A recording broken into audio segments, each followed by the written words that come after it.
everybody, welcome back or to my channel if you're new here. On this channel I post a very varied mix of content. My first video was an anti-MLM video, which I'll be posting a lot of on my channel because I am very anti-MLM. If you don't know what MLM is, just briefly, it's a multi-level marketing scheme. Go check out that video if you want more information. I also post things like this video about my disabilities and chronic illnesses, and I'll also be posting at some point some videos about my being a bisexual Christian and being bisexual in general. So today's video, I'm going to be sharing some stories of people being generally ignorant or rude about my disabilities and chronic illnesses. As you can see, or not see I suppose in this case, my illnesses and disabilities are invisible. You cannot see them by looking at me. If I was to stand in front of you, you would assume that I am perfectly healthy, which could not be further from the truth, actually. After filming this, I am going to lie down for the rest of the day and probably the rest of the week because this will tire me out completely. Sitting up for 15 minutes to film this video is a lot of work and effort for me.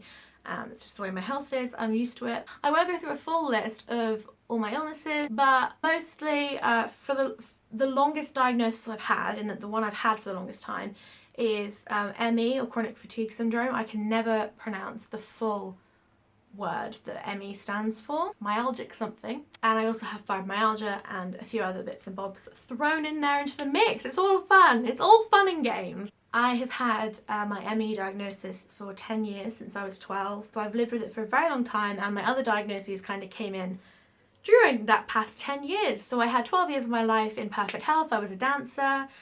Very tragic, I'm not going to go into it, but yes, so I'm very used to ignorance and people being rude, and generally the ignorance is not, people don't mean any harm through it, you know. This isn't to sort of roast people or be like, you're all horrible people. That's not at all what this video is.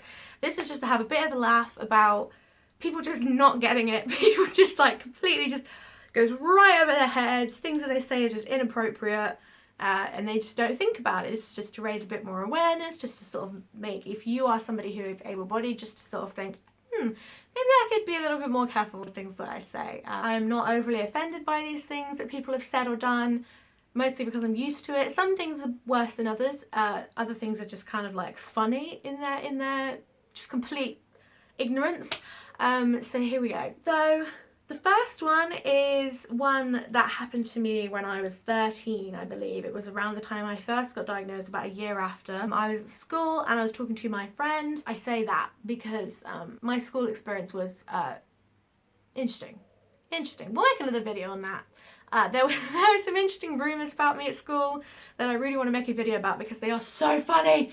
They're so funny, these rumours that people started about me because I was ill. Anyway, so my friend, I was sitting with her, I was trying to open up to her. So my parents really wanted me to get a blue badge, which is in the UK, it is a disabled parking permit. So you put it on your front dashboard and it allows you to park in disabled spaces and in certain areas that other cars are not allowed to park. And of course, for somebody who has disabilities, invisible or otherwise, it's very important to be able to park as close as possible to the place you're going, somewhere where there is easier access for wheelchairs, which I use a wheelchair when I'm out of the house, and at the moment I have needed it in the house too. At this point I was very ashamed of using a wheelchair. I never used my wheelchair anywhere. It took me a very long time to be comfortable being seen in my chair. Nowadays it's a very different story. Again, I'd like to make a video about my relationship with my wheelchair because she is, I call her she is very special to me and very important to my life,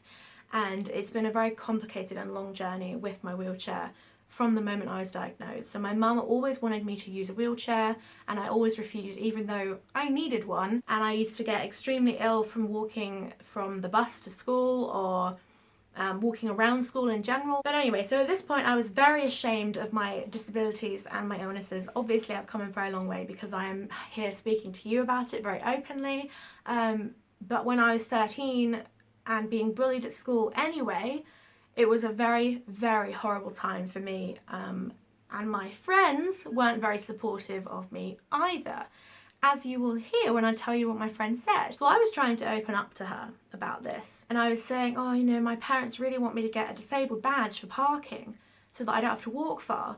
And she turned to me, you know, in movies, when there's the mean girl at the high school and they give you that look that's like, I can't do that, I can't do the face. What's that? She gave me that look, you know, that kind of like, bitch, you're a fucking loser, that kind of look. And she went, you're not disabled. As you can imagine, as somebody who had only, you know, in the past year been diagnosed, my whole life had been flipped on its head. I had to leave ballet, which was my life plan. My plan was to be a dancer, to be a choreographer. I lost my social life, I lost everything. And the person who I thought was there to support me, and I was feeling very vulnerable about telling her this, that my parents wanted me to get a disabled badge, she just laughed at me and said, you're not disabled. She might as well just said, bitch, you're not disabled. She didn't say bitch, I don't think she did, but she might as well have done, because it hurt me so much. That stayed with me for years. I know it may seem like a very small thing, but it made me feel like I was making it up.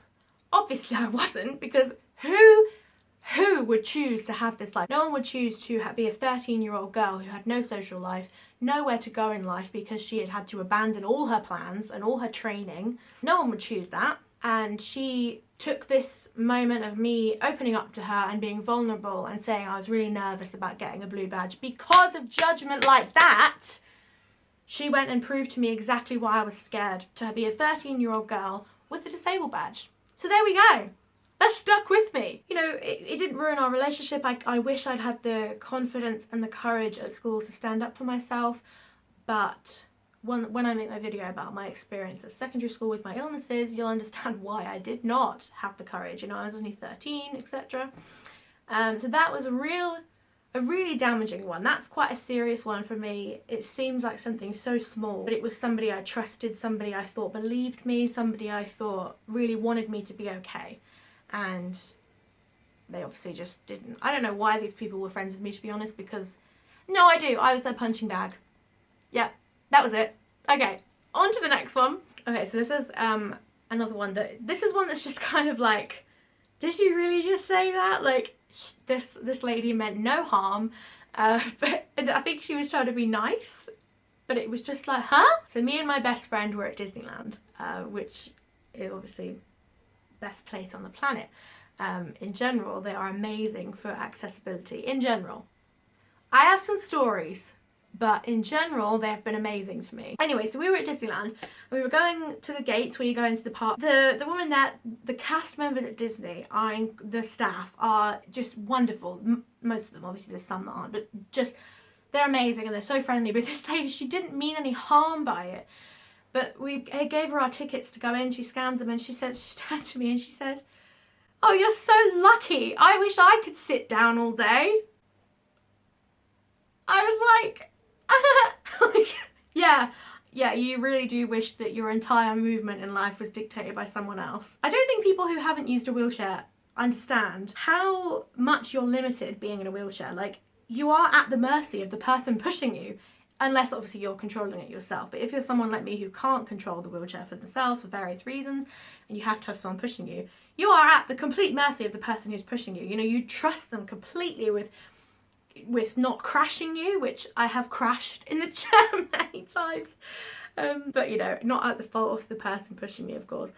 My best friend is an excellent wheelchair pusher. She's very, very used to it. We've been all over the place with my chair. But this was just kind of like, huh. So do you wish that you had the other aspects of the reason I'm in the wheelchair? Constant pain, my fatigue. Do you really wish that you could sit down all day? I don't. I wish I could stand up all day, honestly. You don't know how lucky you are being able to stand and walk and run and dance until you cannot do it. I would give anything to be able to go on a walk with my dad. When I was a kid, my parents were huge walkers. They used to live in Yorkshire and they used to do all the peaks and the hills and the moors and all that. And so I always got dragged on really long walks with my parents when I was a kid, and I hated them. I used to tantrum for hours and hours and hours. And then I got diagnosed, then I got ill. And it was like, oh, well, I'm never going to see a wild in the wilderness forest ever again, because then you can't get a wheelchair in there. So I really don't think you wish that you could sit down all day, because I wish I could stand up all day, actually. Do you want to swap? Let's go, let's swap. And don't get me wrong, she did not mean any harm. She was lovely. But it was just the way, it was just such an ignorant thing to say, just so ignorant. And I think when me and my friend walked past and we just both went, oh dear. We were just like, did she really just say that? Oh, it's so funny. And bless her, she probably had no idea that she had said something potentially offensive. I mean, I wasn't offended, I thought it was funny, but it was just kind of like, wow, that's quite an ignorant thing to say. Okay, so this next story is a short one, and this one again is another one that's kind of like, that's actually just a bit rude, really, isn't it? Just a bit rude. My friend and I had a lift from someone that we know, and my wheelchair was in the back. We weren't actually expecting to get a lift from them. We were going to get a taxi, but they were there and they said, do you want us to take you home? So we said yes. So we managed to fit the wheelchair in their wee car, and I got out the car because I can walk a very short distance to the wheelchair, you know, so I usually get out the car and walk to the chair. Nobody has to transfer me into my wheelchair, which is a huge blessing. I'm very grateful for that. I can transfer myself into my chair, which is brilliant. So this person who was driving us, she watches my friend get the wheelchair out of the car, turns to look at me, looks back at the chair, points at me, turns to my friend and goes, why does she need a wheelchair? She can walk.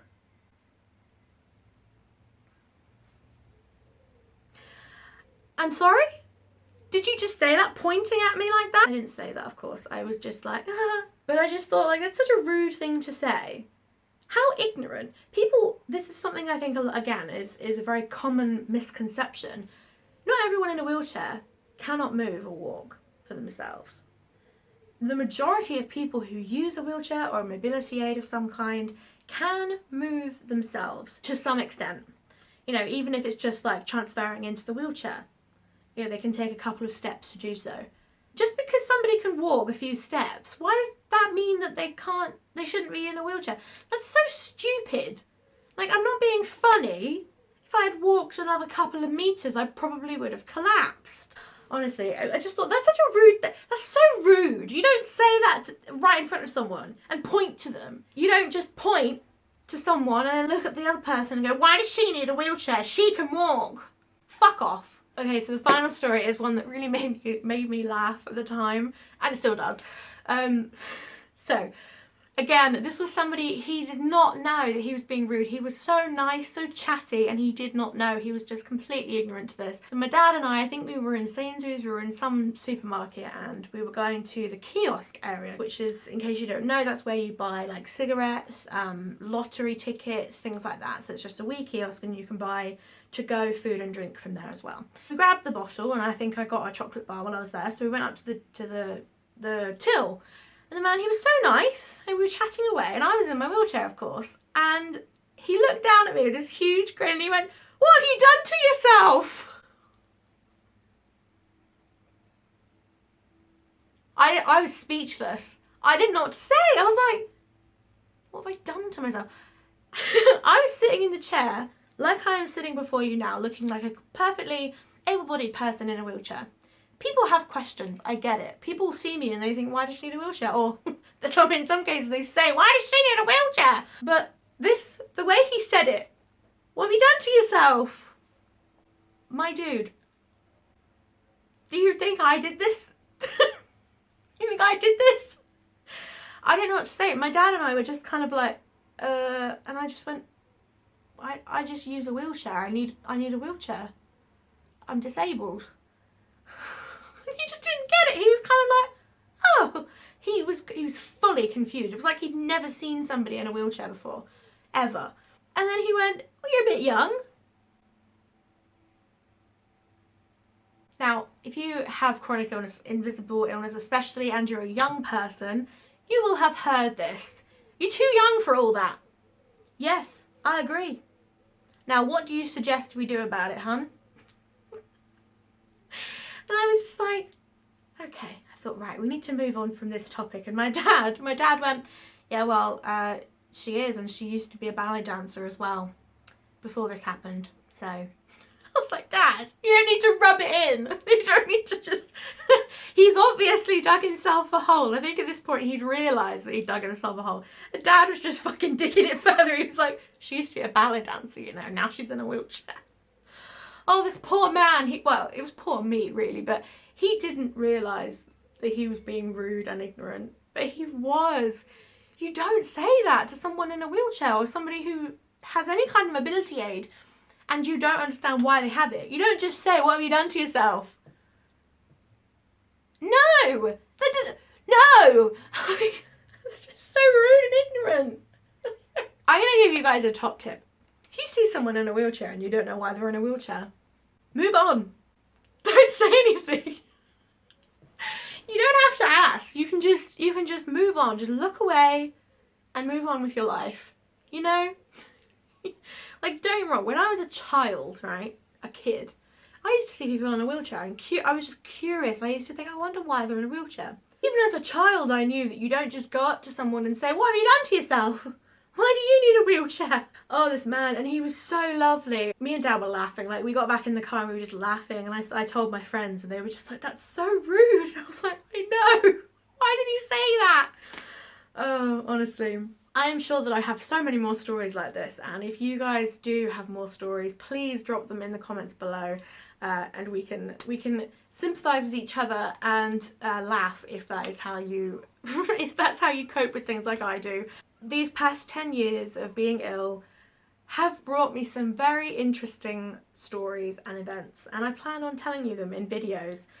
A little teaser, someone stole my wheelchair at the cinema. So that's another video that I'm going to tell you that story, because there was a story, believe it or not. So I have had a lot of stories, bad, good, funny, not so funny. And I'm sure if you have had a chronic illness or a disability for any amount of time, you have had the same issues or stories or similar things that I have. So I hope you enjoyed this video. This is not an attack at anyone. This is just some videos. This is just some stories that I think in hindsight are funny or interesting. At the time, especially with the first one with my friend, that was very, very hurtful. And it still is hurtful. You know, nowadays if someone said that to me, I wouldn't be friends with them. I'd be like, actually, you can go fuck yourself.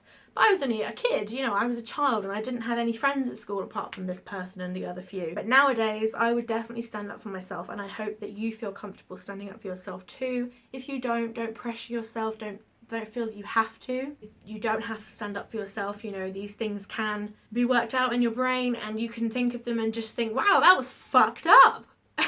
You know, you will heal from these things, and you might even find that you laugh at them in some cases, but it's okay if you don't.